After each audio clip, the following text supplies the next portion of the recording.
Sur No Life, le 3 n'est pas terminé, on est maintenant sur le stand Sony Europe. Donc une nouvelle fois on explique, il y a un énorme stand à l'intérieur du Convention Center dans le hall sud, c'est ça? Il me semble que c'est le hall sud. Bref, dans un des deux gros halls du Convention Center, il y a un énorme stand Sony et il y en a un plus petit, Sony Europe, où on a accès plus facilement aux jeux mais également aux développeurs.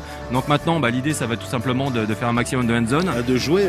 De jouer. Donc on a déjà le Project Morpheus qui est présenté, donc le casque de réalité virtuelle. On a également donc des jeux d'éditeurs tiers, mais aussi des exclus Sony, en particulier The Order qui est jouable. Ça c'est une bonne petite surprise. On rappelle que des images avaient été présentées lors de la conférence Sony et que ces images étaient intéressantes, mais nous avaient un petit peu interpellé sur ce mélange curieux de gameplay de cinématique. Ouais. On savait pas où commençait le gameplay, où se commençait la cinématique, où se terminait. Bref, c'était un peu le bordel. On a également Entwine qui a été annoncé, qui est jouable, mais lui normalement il est disponible en ce moment et vous pouvez déjà le télécharger et y jouer, à moins que ce soit propre au PSN américain. Non, je pense que ça doit être mondial.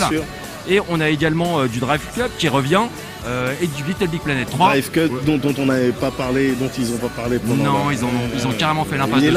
Il est là, ils n'en ont pas parlé. On a aussi un DLC sur Killzone Shadowfall. Et tu peux peut-être nous dire un mot, Médoc, sur Helldivers, qui jouait là tout à l'heure avec un développeur et d'autres journalistes. Ouais, shooter, coop, jusqu'à 4. Là, en l'occurrence, c'était une map où tu te battais contre des trucs insectoïdes. Friendly Fire. Donc ça, c'est intéressant. Mais du coup, tu meurs souvent. Et un système. Ben, le mieux, tu sais quoi, Thierry, je te fais un petit hands-on tout à l'heure dessus. D'accord, on fait comme ça. Vite fait. Et il y a aussi le PlayStation Now qui est présenté tout au fond. Et il y avait un autre truc. Ah oui, il y a de la PS Vita. Il y a des PS Vita un peu planquées un peu partout. Elles sont plus petites, on a du mal à les voir. Mais elles sont là tout de même. La PS Vita est là.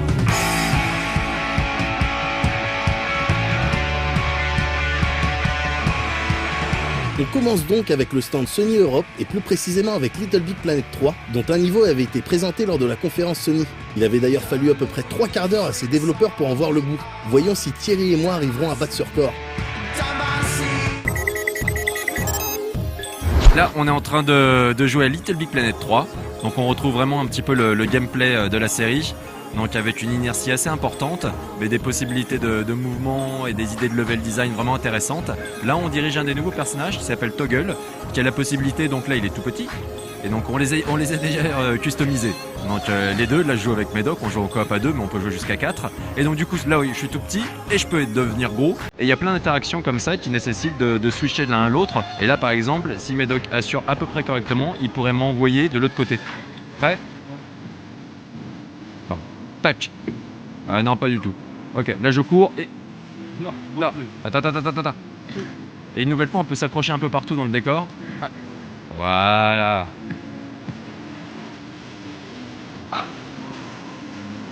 Je me balance. J'ose pas lâcher. Voilà. Et un petit peu comme dans Donkey Kong ou pas mal de jeux Nintendo récents, il y a ce concept vraiment de gestion de la profondeur où les personnages n'arrêtent pas de passer d'un arrière-plan à un premier plan, et donc on a vraiment l'impression de jouer sur un niveau multicouche avec un level design tout en profondeur et non pas uniquement de gauche à droite. Très sympa. C'est toi qui as mis pause ? Non. Bloqué par cette pause inexplicable dont on n'aura jamais réussi à sortir, Thierry et moi nous tournons alors vers Entwined pour vous livrer en exclusivité mondiale nos impressions sur ce jeu, déjà disponible partout.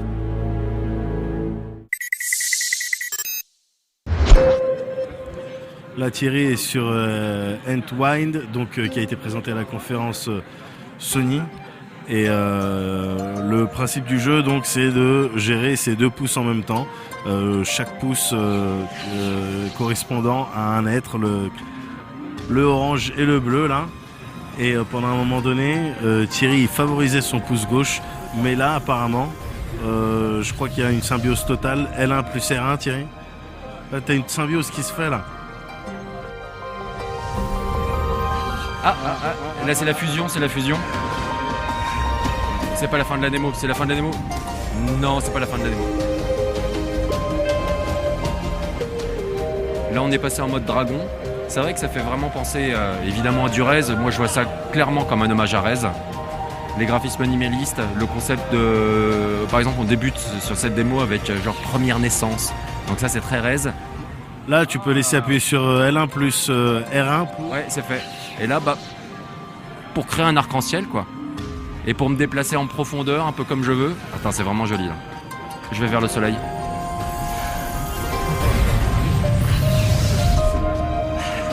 C'est imagé, c'est très imagé. Là, c'est l'orgasme.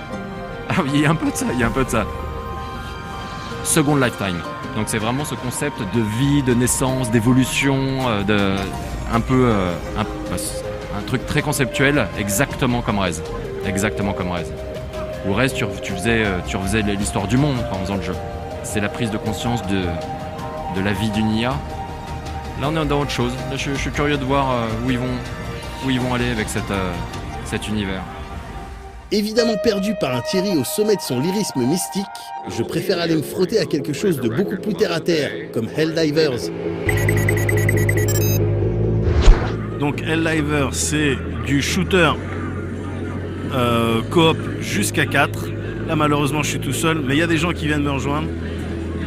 Donc c'est agréable. Et donc, tu as affaire à de l'insectoïde dans tous les sens. Et en fait, le truc sympa, c'est que tu peux faire appel, t'as du support, tu peux appeler des choses pour venir te faciliter la tâche. Et en l'occurrence, là, je suis en train d'appeler les coéquipiers qui se sont fait descendre. Et pour utiliser tes trucs support, en fait, c'est une combinaison de croix directionnelles, de trucs directionnels. Et tu peux appeler des tourelles, tu peux appeler des munitions, appeler des frappes aériennes, des trucs de ce style. Friendly Fire évidemment, donc faut éviter de se cartonner dans tous les sens. Et ça se joue bien, c'est plutôt agréable. Tellement agréable que je resterai scotché à la borne pendant tout le reste de cette visite, laissant Thierry errer seul dans le stand Sony principal. Ici, je suis sur le stand principal de Sony, donc dans un des gros halls du Convention Center, et non pas dans l'espace réservé à la presse européenne qui était beaucoup plus rikiki. C'est gigantesque, il y en a vraiment un peu pour tous les goûts. Ici, sur le côté, on a un espace consacré à Destiny. On a également énormément de jeux d'éditeurs tiers sur les côtés là et là-bas. Ça se poursuit jusqu'au fond, il y a également d'autres blockbusters de Sony avec du Little Big Planet là-bas et pas mal de jeux plutôt grand public. Mais ici, ce qui nous intéresse, c'est vraiment l'espace central qui est consacré aux jeux indépendants et il y en a un paquet, il y en a vraiment un paquet de présentés. On a également un espace consacré à la PS Vita de l'autre côté complètement au fond. Mais nous, on va se consacrer un petit peu aux jeux indépendants et on va faire quelques hands-on et essayer de faire quelques interviews de développeurs. Des indés donc, parmi lesquels on compte Axiom Verge, un Metroidvania en développement depuis 2010. Là, je suis en train de jouer à Axiom Verge sur PS4. Le jeu sortira normalement, on a demandé aux développeurs, en février-mars de l'année prochaine. Donc ce sera exclusif à la PS4 et à la PS Vita pendant quelques mois. Ensuite, une version PC verra le jour. Comme vous pouvez le constater, c'est un jeu très inspiré par un Metroid et Super Metroid. Donc avec le développeur le présentait un petit peu comme un jeu 12 bits, donc entre une version 8 bits et une version 16 bits. Donc il y a vraiment un scénario très fort, très développé, très mystérieux. Et puis également un gameplay très agréable, le jeu se prend en main très facilement, c'est vraiment excellent. On a vraiment des petites références, par exemple, on a ces espèces de petits blobs, voilà. Ces petits blobs on peut les détruire et ensuite ils réapparaissent au fur et à mesure. Il y a plein d'inspirations sur des vieux jeux qu'on adore et ça, je pense que ça va me faire plaisir et je serai pas tout seul à être très content. Là, je vais récupérer d'autres armes et je pense qu'on va même essayer d'aller trouver le développeur pour lui poser quelques questions supplémentaires. Nous avons pu poser quelques questions à Tom Happ, l'unique développeur de Axiom Verge, qui s'est occupé de tout sur le jeu, des graphismes à la programmation, en passant par les bruitages et la musique. Un jeu sur lequel il travaille maintenant depuis 4 ans et demi. About 4.5 years. So I worked on it 4 years, just working part-time. Outside of my day job is at Petroglyph Games. So I was working on Grey Goo and End of Nations and games like that. And then around February, that's when Sony picked me up for the Pub Fund.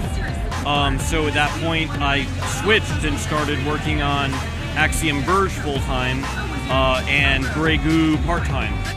Évidemment, en voyant son jeu, il est assez facile de déterminer sa ludothèque idéale. Metroid, Super Metroid, Metroid Prime, and similar games of those ilk like Blaster Master, Bionic Commando. I'm trying to think. Just anything in that vein, pretty much. Castlevania, Symphony of the Night, all the ones with Soma Cruz as the protagonist. Un héros esselé, perdu même, qui suggère une ambiance travaillée et un scénario à l'aune de celle-ci. The story is the main character is a scientist, and he has a fatal or ambiguously near-fatal accident in which a building collapses on him. When he wakes up, he's in this very strange alien kind of world, and he has a telepathic voice communicating to him, kind of giving him hints as to what to do, but still remaining kind of shady as to what her motivations are or why he's there. And the story is about him trying to discover all of that. Les mécaniques de jeu semblent donc basées sur des classiques bien connus des gamers, mais avec un twist. For the core mechanics, like you said, it bears strong resemblance to Super Metroid, and it does have a lot of exploration, finding items. I have a bit more focus on weapons, so there's a lot more weapons than Super Metroid, but probably the same amount of items. There's also a meta element, and that's glitches. So at some point, not immediately, but once you've gotten into the game and you've gotten used to the core gameplay, I introduce a glitch ray, and that lets you corrupt enemies or corrupt certain blocks in the environment. And it kind of progresses from there, where you get more and more things at your disposal that are kind of meta and will let you do things like break past the edge of the screen and enter corrupted areas of the ROM. You can get like a password device that allows you to do some Game Genie / action replay type of effects. I consider that to be like a meta secondary element. It's something you would probably play through the game and bypass, but you know, I just wanted to make sure that the core game was fun as a game, so as to give you boundaries for you to break past, basically. You know, to establish the limits, then let you break the limits. Un principe réellement intriguant que l'on espère pouvoir très vite expérimenter. Axiom Verge est définitivement un titre à retenir. Tout comme Velocity 2X qui a visiblement enthousiasmé Thierry au plus haut point en mélangeant shoot et plateforme. Là je suis en train de jouer à Velocity 2X, un excellent shooter avec un mix de plateformes qui sort là sur PS4. Et donc comme vous pouvez le voir, donc là je dirige un vaisseau, possibilité d'accélérer à toute vitesse, je récupère des survivants, on peut shooter et surtout on peut se téléporter, hop, comme ça. Et donc il y a un petit côté également puzzle, shooter frénétique, et le côté puzzle plateforme vient du fait qu'on est obligé de temps en temps de poser en fait des téléporteurs qui nous permettent d'emprunter un chemin et de revenir en arrière dans le niveau pour emprunter le second chemin, sachant que des petites portes doivent être détruites dans l'ordre. Donc on a 1, 2, 3, 4 et parfois le 2 par exemple peut être à l'intérieur d'une base et donc il nécessite en fait de descendre de son vaisseau et de passer à pied. Et bien sûr avec une petite accélération comme ça, on peut vraiment aller très très vite, c'est extrêmement agréable à prendre en main. Donc c'est du 60 images par seconde et là on voit la différence. Et là justement, ici on peut voir que j'ai un numéro 2 et pour voir le numéro 1 et donc détruire le numéro 2 et l'ouvrir, il faut que je passe en mode plateforme. En mode plateforme, hop, on peut glisser, tirer un petit peu dans tous les sens et on a toujours ce pouvoir de téléportation et autre chose un peu plus loin qui permettra de lancer également une sorte de petite unité de téléportation avec le petit pad tactile ici de la PS4 du DualShock 4 qui permet en fait de donner une direction et d'envoyer ce pod pour se téléporter un peu ailleurs dans le niveau. C'est vraiment excellent et justement le voilà, ce petit pod, tac, je le récupère et là en fait je l'envoie par exemple là-bas, donc bon ok, il est là-bas et je peux me téléporter directement. Voilà, et je peux me téléporter directement où il est. C'est juste fantastique. J'adore, je le veux.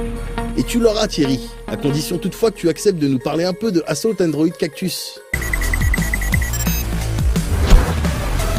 Là je suis en train de jouer à Assault Android Cactus et je crois que je viens de mourir en vous parlant. Non, je suis là, c'est bon. Tac. C'est parti, donc c'est un shooter extrêmement joli qui est disponible en ce moment en Early Access sur PC. Il devrait sortir dans quelques mois. Il sortira ensuite un peu plus tard sur PS4 et sur PS Vita. Il sera accessible en cross-buy et il y aura une petite exclue sur console provisoire. Et ensuite ça devrait arriver sur à peu près toutes les autres machines en fait, y compris sur Wii U. Techniquement, c'est vraiment exceptionnel. C'est jouable à 2 là en coop, on est en train de jouer à 2, mais on pourra jouer jusqu'à 4. Évidemment, la difficulté sera complètement adaptable. Et là, on a un niveau où tout change soudainement de manière dynamique. C'est vraiment extrêmement joli, extrêmement péchu, et c'est du 60 images par seconde. Et vous savez quoi? On va poser quelques questions aux développeurs, comme ça on en apprendra plus sur le jeu. Jeff Van Dyke et 2 autres développeurs forment le studio Witchbean, situé en Australie. Jeff, qui s'occupe de la partie sonore du jeu, va maintenant nous présenter Assault Android Cactus. The game is a twin-stick bullet hell shooter inspired by games like Robotron and Smash TV. So it is 1 to 4 players can play local co-op, and there are 8 different playable characters in the game, and they each have their own different weapons and secondary weapons, and they each play a little bit differently, so you can complete the game with one character and play the game again as another character, and it's a completely different experience. Un jeu d'arcade à l'ancienne donc, mais doté d'une réalisation technique assez épatante. The quality of the game is very polished.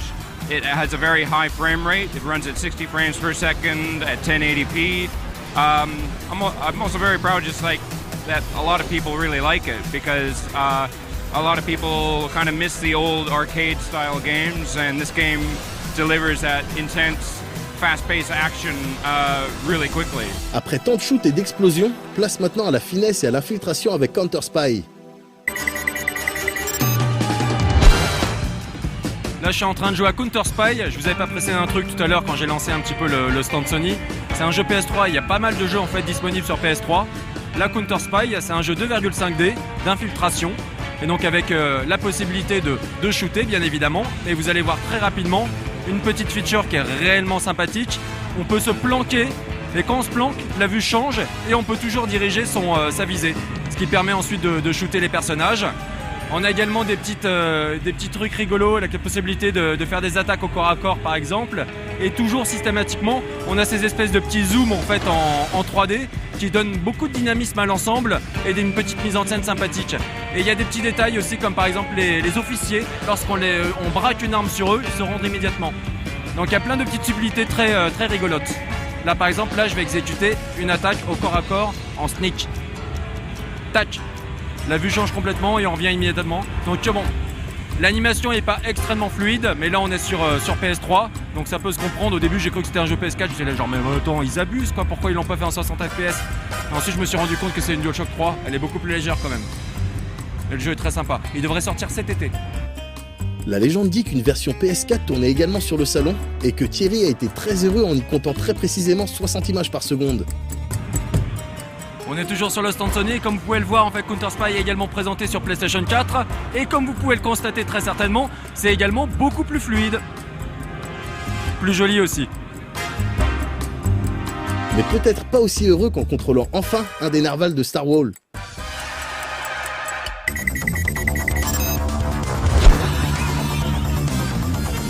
Là je suis en train de jouer une Early Access de Star Wars qui sortira sur PS4 prochainement ainsi que sur d'autres plateformes.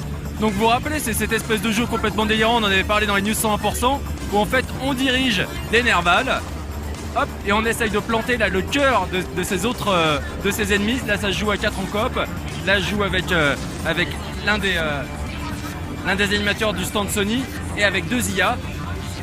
C'est vraiment très marrant à contrôler, c'est un peu n'importe quoi. Il y a des ralentis dans tous les sens à partir du moment où on s'approche d'un ennemi pour toucher son cœur. C'est très agréable. Donc là évidemment c'est uniquement une toute petite démo pour un peu présenter le gameplay du jeu. J'espère qu'il y aura également un petit mode story, des choses supplémentaires. Mais déjà en l'état, c'est très très fun et agréable à jouer. Et en fait là je suis plutôt bon à Star Wars, ça fait plaisir. Pas le temps de te reposer sur tes lauriers Thierry, puisqu'il te faut déjà partir interviewer le directeur créatif de Galaxy. Il était difficile de passer à côté de Galaxy sans s'arrêter un instant pour le regarder tourner, avant de, sans s'en rendre compte quasiment, se positionner dans la file d'attente afin de l'essayer. Le directeur créatif du jeu, Jack Kasdal, comme le staff de No Life et la plupart d'entre vous, chers téléspectateurs, affiche clairement sa passion pour les animés japonais. I am a huge fan of old anime series, Captain Harlock, Spaceship Yamato, Macross, all the classics, kind of in the late 70s into the early 80s. And we really wanted to do a game that celebrated that era of stuff. When I was a child growing up, those are the cartoons that I love the most. Avant de s'intéresser au jeu lui-même, voyons qui est derrière ce dernier. A 17-bit is 9 full-time. We have a couple contractors. This project is almost exactly 2 years old. We started right after E3 of 2012. Le jeu, lui, s'avère être bien plus qu'un shooter de plus. So Galaxy is a modern reinterpretation of the classic arcade shooting game. So it looks like an old side-scrolling shooter, but it's actually more like a top-down sort of Far Cry or something like that. It's very advanced combat simulation. There's really advanced artificial intelligence, heavy use of physics. A lot of player agency. It's a roguelike, which means it's a permadeath game. One life, one death. Get as far as you can, and it's a very challenging game. It's very fun to play over and over. Every time you play the game, it's going to give you a different level, different mission objective. It's endlessly playable, different enemy layout, different proportion of enemies. It's all different every single time you play. Délicate au départ, la prise en main du jeu nécessitera un peu d'entraînement, les contrôles étant plus complexes que l'on pourrait le penser. Et surtout, le challenge proposé s'avère plutôt élevé.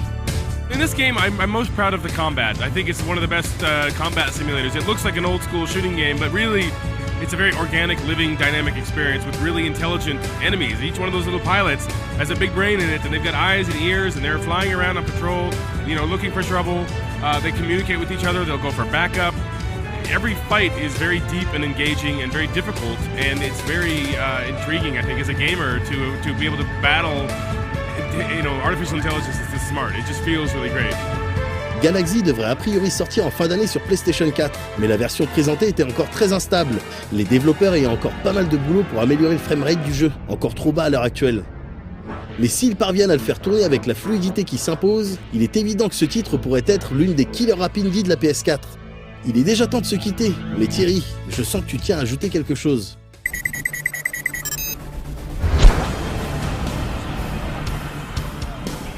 Besoin d'en dire plus? Ok Thierry, merci, à bientôt. Quant à nous, on se retrouve demain pour le compte-rendu du stand Square Enix.